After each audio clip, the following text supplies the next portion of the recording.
Voilà, les matins de RSI, c'est la deuxième heure, c'est l'actualité des arts et de la culture. Il est question de poésie, pour être plus précis, littérature de façon globale avec Amadou Eliman Kane, qui est notre invité pour nous présenter une trilogie littéraire qu'il a publiée donc successivement, une si longue parole, le soleil, je vous le donne dans le désordre, le soleil de nos libertés est l'ami dont l'aventure n'est pas ambiguë. Amadou Eliman Kane, bonjour. Bonjour Aliou, ouais. Et bonjour à tout le monde. En tout cas, un immense plaisir d'être là parmi vous, ouais, et avec vous, et de pouvoir partager mon regard avec l'ensemble. D'accord, c'est un plaisir en tout cas de vous recevoir, puisque il y a eu plusieurs rendez-vous loupés de ma part, puisque vous avez l'habitude d'organiser des événements culturels. On va parler justement de votre espace culturel de Yen tout à l'heure. Mais prioritairement, le prétexte de cette invitation, c'est bien sûr pour parler de votre bibliographie. Amadou Eliman Kane, une trilogie. Comment elle est conçue chez vous en vue d'une publication successive ou des publications successives? Écoutez, comment elle est conçue, vous savez, je m'appuie sur aujourd'hui les thèmes qui sont là, qui nous interpellent dans notre quotidienneté. Je m'appuie sur les grands questionnements permanents de mon époque, et il y a eu donc l'ami dont l'aventure n'est pas ambiguë, qui pose le problème de l'immigration, voilà, de l'exil, et qui pose également le problème des appartenances, la division sociale, l'enfermement des castes, et qui pose le principe d'égalité. Et il y a également la question de l'appropriation des terres, la question agricole qui est également posée. C'est un roman choral, c'est-à-dire où donc il y a plusieurs personnages qui ont des liens. D'accord. Donc si je puis comme ça résumer, l'ami dont l'aventure n'est pas ambiguë. Vous faites allusion aussi à la polygamie, non? Absolument, aussi à la polygamie également, telle que dans la famille de Boubacar, qui est en fait la figure principale des récits. Boubacar est issu d'une famille polygame, où en fait il a été parasité dans ses études, et c'est à partir de ce moment qu'il a pris conscience que pour réussir il fallait qu'il s'exile.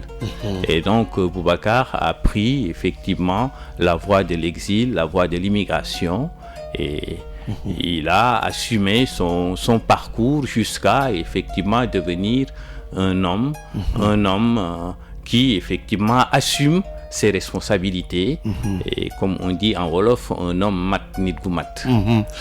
Pour l'immigration, il a choisi la voie terrestre. Il a pris son temps, avec beaucoup d'escales. Tout à fait, il a choisi la voie terrestre. C'est tout simplement pour montrer aux uns et aux autres aussi que l'immigration ne date pas d'aujourd'hui. L'immigration date depuis effectivement la nuit des temps. Les hommes, les femmes se déplacent en fonction de leurs besoins, et donc Boubacar, effectivement, il s'est déplacé en fonction de ses besoins. Il a choisi l'immigration, mais en faisant appel au savoir. Sa réussite, ce sera par le savoir. Et c'est là où il va poser d'ailleurs les premiers piliers de la Renaissance africaine. Et donc j'avais envie, dans l'ami dont l'aventure n'est pas ambiguë, donc sur la question de l'immigration, de montrer aux uns et aux autres qu'on ne peut pas en aucune manière arrêter cette démarche-là que les hommes en ont besoin, que c'est lié même à l'être humain. Et qu'aujourd'hui, qu'on le veuille ou non, nous sommes à la fin de l'endogamie. En fait, c'est-à-dire mon Thieboudian à moi tout seul, c'est-à-dire c'est fini, il faut que je partage mon Thieboudian. Et il faut que aussi d'autres partagent leur fromage, etc. Et depuis que le monde est monde, le monde a toujours fonctionné comme ça, Monsieur Diop. D'accord. C'est pourquoi dans les notes de lecture, quelqu'un comme Ndeye Fatou Fall considère que vous êtes un véritable humaniste. Il parle de votre générosité puisque ça se reflète dans vos œuvres. Oui, c'est Ndeye Kodou Fall. Ndeye Kodou Fall, ouais. Qui est d'ailleurs, en passant, qu'il faut oser dire, qui est une très bonne critique littéraire, qui aime la lecture et qu'il faut saluer, qui fait en ce moment un travail extraordinaire dans un journal sur la place. Et vraiment, oui, j'ose espérer que je porte ces valeurs. Je pense que là, je vais pas me frotter le nombril. Il faut laisser le soin aux autres de nommer les choses. Mais en tout cas, je suis un homme engagé. Je suis un homme engagé, un écrivain engagé. J'assume des valeurs qui donnent sens à mon existence.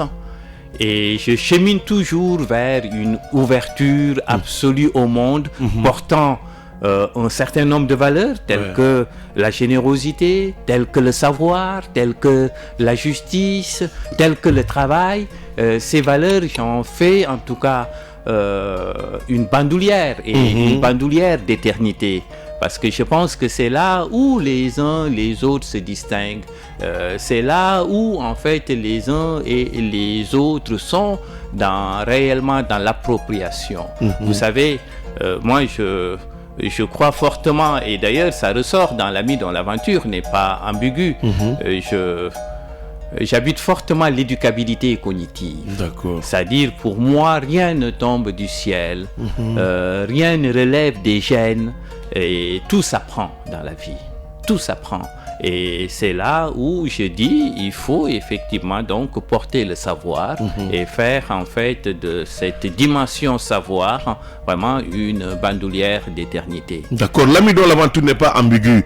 Vous parlez de Boubacar qui a posé les jalons de la Renaissance africaine. C'est à partir d'un choc culturel. Vous savez, Monsieur Diop, d'ailleurs, je pense que là, c'est votre question. Moi, je ne crois pas au choc culturel. Le choc culturel n'a jamais existé. Le choc culturel est effectivement une construction des idéologues occidentaux et de manière générale les anthropologues et les ethnologues de l'époque qui ont voulu en fait nous installer dans l'idéologie de l'éphémère. Vous savez, comme dit un des penseurs africains, Terence dit « Je suis un homme et rien de ce qui est humain ne m'est étranger ». Donc vous avez vu, moi j'ai ce type de posture et ce qui effectivement me fait dire que le choc des cultures est effectivement une construction de l'esprit et que dans notre quotidienneté, là où, et je reviens encore à la charge, là où on se distingue, c'est au niveau tout simplement de l'appropriation du savoir. Le savoir n'appartient pas à l'Occident, le savoir n'appartient pas à l'Asie, le savoir n'appartient pas à l'Afrique, le savoir appartient à l'espèce humaine. Le rejet de l'occidental ou le racisme affiché par l'occidental aussi ne peut en aucun cas constituer un choc culturel. Comment vous faites pour l'amortir?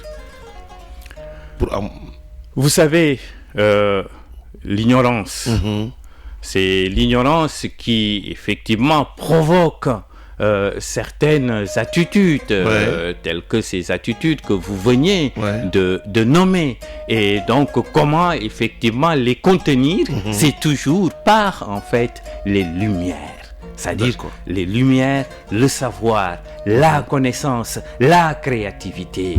Et c'est là où effectivement je pose d'ailleurs le problème de la Renaissance africaine. Pour moi, la Renaissance africaine est une démarche tout simplement qui propose un ensemble de valeurs en rupture avec les représentations afro-pessimistes.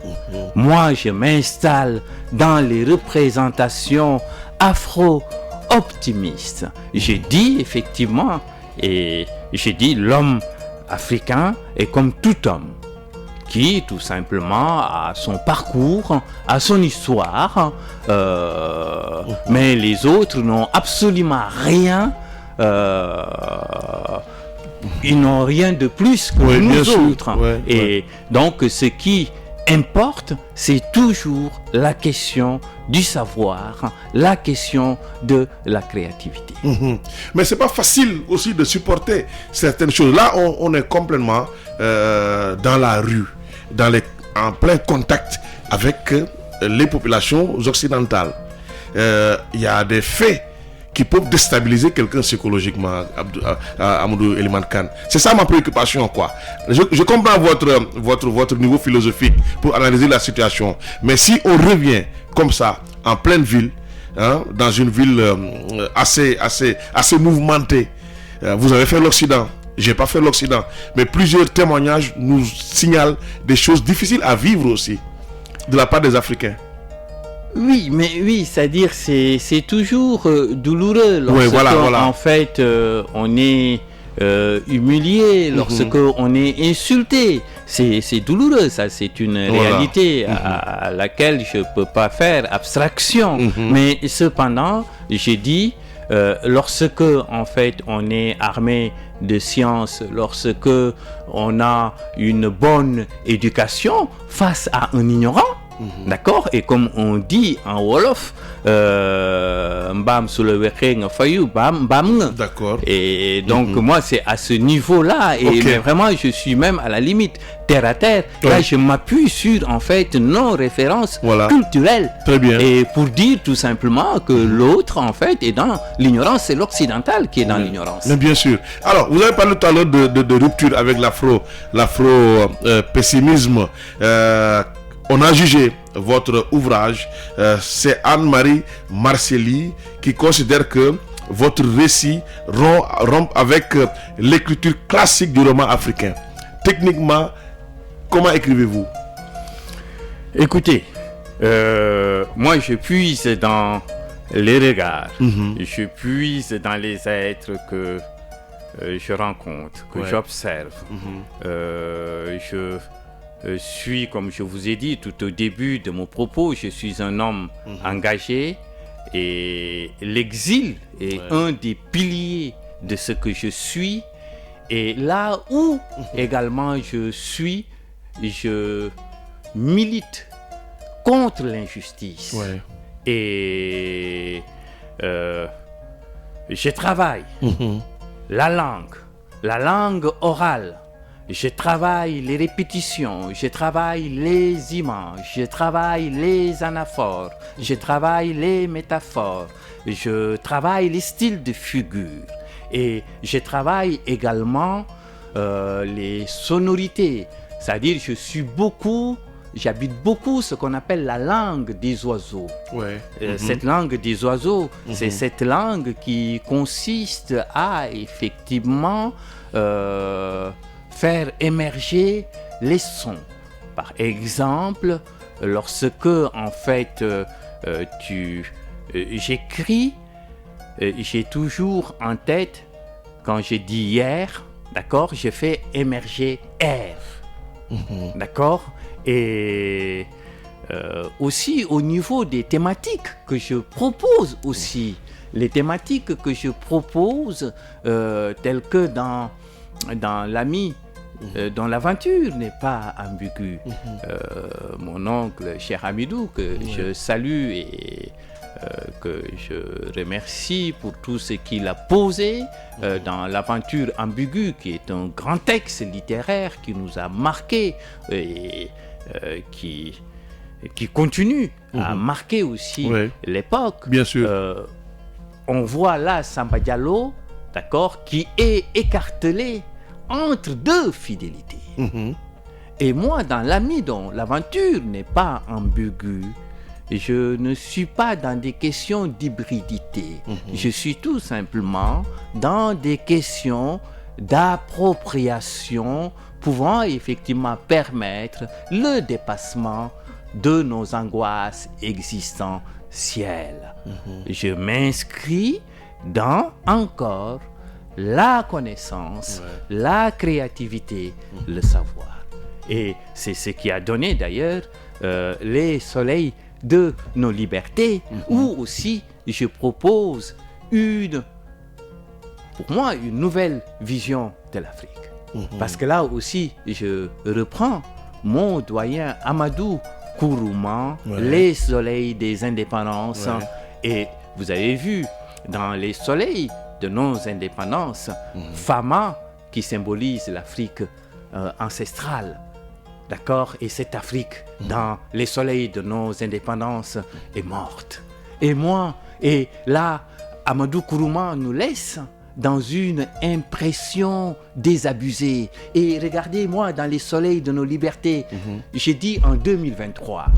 En 2023, l'Afrique sera le continent phare, sera un continent modèle.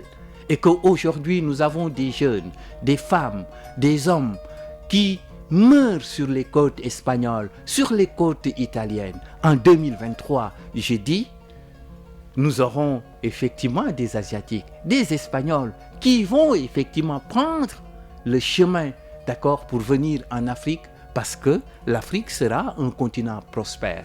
Mais pour ce faire, là, je pose tout simplement la question de la formation, la question de l'éducation. Nous avons tout le potentiel. Tout le potentiel est là pour pouvoir effectivement faire émerger le continent, pour assumer la renaissance. Il y a une conditionnalité donc pour que tout soit comme vous le souhaitez en 2023. Ce n'est pas acquis d'avance. Non. Il y a une conditionnalité. Ce n'est pas acquis d'avance. Il faudrait que les uns, les autres soient, mais vraiment dans la maîtrise de notre propre récit.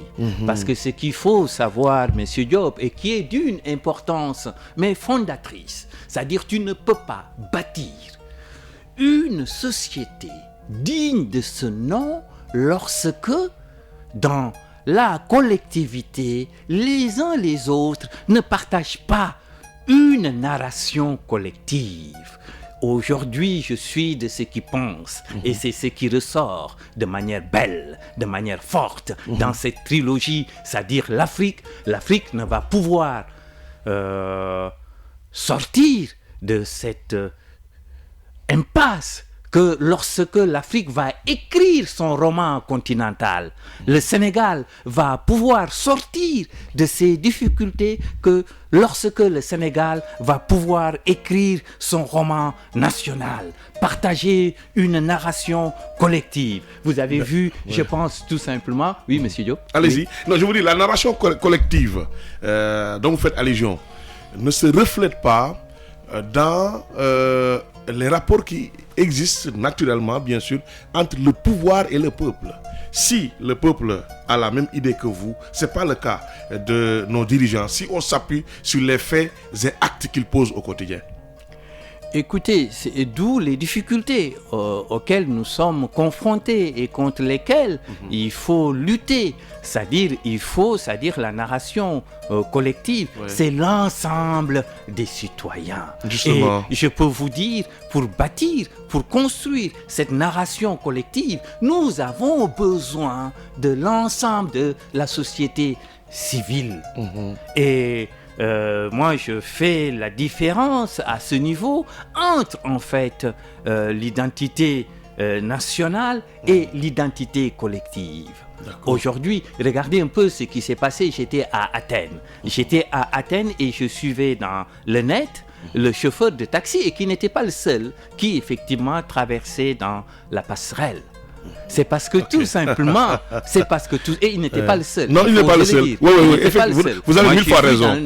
Vous avez 1000 fois raison. À Athènes. Mais il a cette attitude comportementale parce qu'effectivement, nous n'avons pas de narration collective. D'accord. Et comment peut-on parler d'émergence lorsque on sait que les uns et les autres, on ne sait plus qui est qui fait quoi. Aujourd'hui, qu'on le veuille ou non, on traverse une forte situation de crise métaphysiques, de crise morale, de crise intellectuelle. Écoutez, Monsieur Diop, je peux vous dire qu'il y a 3 grands problèmes. Il y a 3 grands problèmes auxquels l'Afrique est confrontée. C'est le problème de l'impunité, le problème de la corruption et le problème du népotisme. Ce sont ces 3 grands problèmes qui ruinent, qui installent le monde africain dans l'impasse. Vous avez parlé de corruption, d'impunité, de népotisme. Je crois que quelque part, dans le 3e ouvrage, Une si longue parole, vous donnez la parole justement à une dame qui dénonce tous ces faits dans cet ouvrage. Il a un mari corrompu, malhonnête, un père honnête citoyen. Écoutez, là c'est dans une si longue parole. Dans une si longue parole. Vous avez vu aussi là les ruptures que j'opère. Parce que tout simplement aujourd'hui, nous savons, vous savez, pendant très longtemps, l'oralité a été reléguée au second plan. D'accord ? Et aujourd'hui, on sait que l'oralité est d'une importance capitale et que l'oralité est le socle de tous les savoirs et que l'oralité traverse tous les savoirs. Que l'oralité est un véhicule, comme tout véhicule. L'oralité a le même... a les mêmes qualités, d'accord, les mêmes potentialités que l'écriture. Parce que ce qu'il faut retenir, c'est la pensée critique, d'accord, qui est universelle.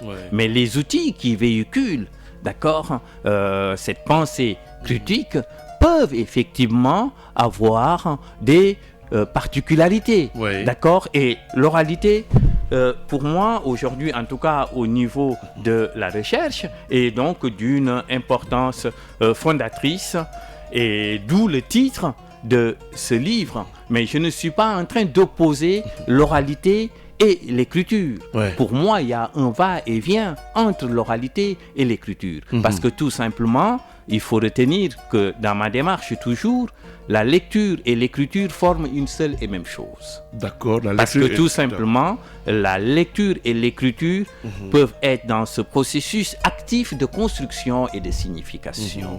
Et lorsque ces deux sont soutenus par l'oralité, en tout cas, celui qui apprend devient un véritable acteur. Vous avez vu donc l'importance de l'oralité. L'oralité peut permettre ce qu'on appelle en pédagogie la métacognition, apprendre à apprendre, permettre à l'apprenant effectivement d'avoir les outils qui puissent effectivement lui permettre de se situer dans le temps et dans l'espace d'apprentissage. Et donc là, vous avez vu là, je campe le titre, Une si longue parole. Et dans Une si longue parole, le personnage principal est une femme, c'est Fatimata, qui effectivement incarne le combat pour la justice, portant un certain nombre de références culturelles. J'ai fait allusion aux grandes figures féminines, telles que la reine Zinga, telles que la reine Poku, telle que la reine Daté du Wallo, la période d'Ender, et également j'ai fait émerger les valeurs, mais d'une époque extraordinaire, d'une belle époque. On nous parle souvent du XVIIIe siècle, en nous parlant de Voltaire, etc. Et on ne parle jamais du XVIIIe siècle avec Thierno Souleymane Baal. Avec Thierno Souleymane Baal. Et là, j'ai fait émerger les valeurs de la révolution des Torobés de Thierno Souleymane Baal en 1776. Et vous avez vu dans ses recommandations, Thierno Souleymane Baal, dit qu'il faut protéger le peuple contre la dépendance, le peuple contre l'asservissement, le peuple contre l'exploitation. Et il pose le principe d'égalité. Il foudroie les appartenances. Vous avez vu, pour bâtir cette trilogie, je me suis appuyé sur cette période de la révolution des Torobé et je me suis appuyé également sur une des chartes qu'on appelle la charte du Mandé, qui date en 1236, le Kourougan-Fougan, qui se situe dans l'actuel Mali. Et effectivement, vous avez vu tout à l'heure, lorsque je parlais de l'enfermement des castes, vous savez, dans la charte du Mandé, le premier article, d'accord, qui porte sur le serment des chasseurs. Dans cet article, on dit tout simplement qu'il n'y a aucune vie supérieure à une autre. Toutes les vies se valent. Donc, vous avez vu, on n'a absolument rien à envier à qui que ce soit. La seule chose aujourd'hui qu'il faut faire, c'est effectivement d'écrire notre roman continental, c'est d'écrire notre roman national, c'est faire émerger nos récits, parce que on ne peut pas fonctionner lorsque, en fait, on rejette nos mythes, nos contes, nos légendes. Mais écoutez, comme disait le vieux Ampateba, ça reviendrait à vouloir étudier l'homme à partir d'un squelette dépouillé de chair, de nerfs et de sang. Parce qu'il faut retenir que le récit, en tant que mode de pensée, le récit, mais aussi en tant qu'expression de la manière dont une culture considère le monde. C'est essentiellement au travers de nos récits que nous construisons une conception de ce que nous sommes dans l'univers. Monsieur Diop, c'est à travers des récits qu'une culture fournit à ses membres les modèles d'identité et d'action. Et vous avez vu, c'est pour ça que j'ai dit, on ne peut pas émerger en faisant abstraction de cette dimension récit. Et je pense que pour faire émerger, nous avons besoin de porter nos récits. D'où en tout cas cette trilogie. D'accord, la trilogie a comme base, comme socle, une réponse rapide que je sollicite de vous, a comme socle les valeurs culturelles africaines ancestrales. On peut y ajouter ancestral. Écoutez, bon, ancestral, tout ça, c'est des appellations. Moi, je dirais tout simplement les valeurs. Et ces valeurs aussi ne sont pas, d'accord, immuables. Ces valeurs sont mouvements, d'accord. Il faut se les approprier, réapproprier, etc., etc. D'accord.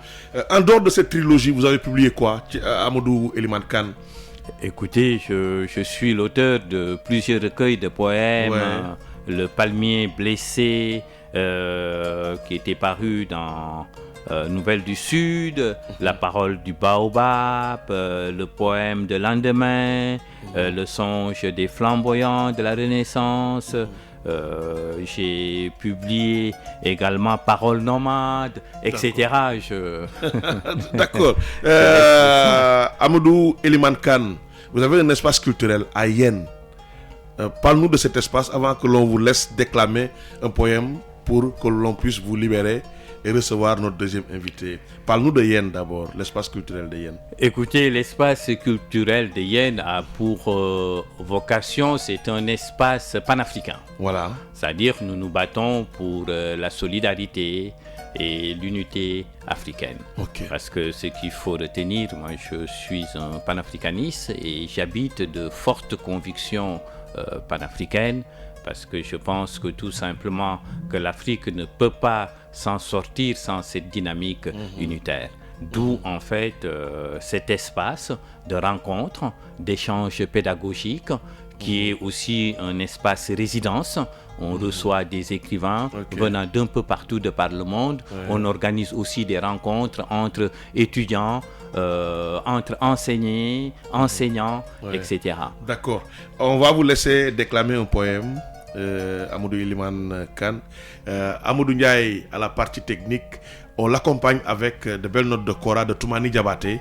un peu de volume, soulever, pousser le curseur et on laisse à Amadou Elimane Kane le soin de déclamer un poème avec à la base des notes de Kora.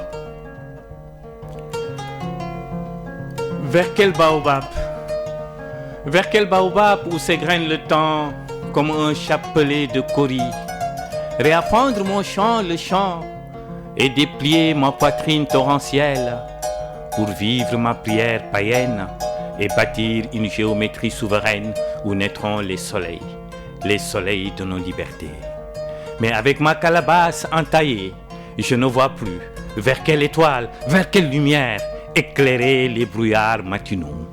Mais voici ma canne de sagesse, marchant à travers mon champ, le champ pour fixer l'amour comme un baobab, antique et robuste, habillé de soleil, qui germe au-delà des frontières de petitesse et de haine. Et comment voulez-vous que je me soumette? Je voudrais ce matin, avec le limon du Nil, déplier mon histoire comme une mélodie. Et comment voulez-vous que je me soumette? Je sais, je songe comme un ciel ourlé d'arc-en-ciel, que nous serons des paroles de lune, des paroles de mangrove. Et comment voulez-vous que je me soumette?